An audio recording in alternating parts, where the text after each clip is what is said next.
Para quem não sabe, essa é a tábua mais difícil de instalar em uma embarcação. Galera, olha só aí a dificuldade que os carpinteiros navais têm para instalar essa tábua, né? Devido à mura da embarcação, que é essa volta aqui que tem na proa, certo? Essa é uma das tábuas mais difíceis. A tábua de boca de uma embarcação, a primeira a ser fixada abaixo do cintado da embarcação. Olha só esse barco aqui. Está começando os trabalhos de entabuamento dessa embarcação. Galera, a madeira que a gente utiliza aqui para entabuar o costado da embarcação é o louro vermelho, olha aí.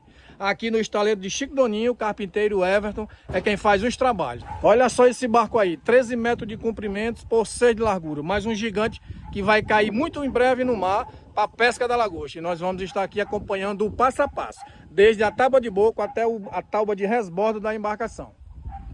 Esse trabalho aqui é quem separa o batedor de martelo do verdadeiro mestre da carpintaria naval.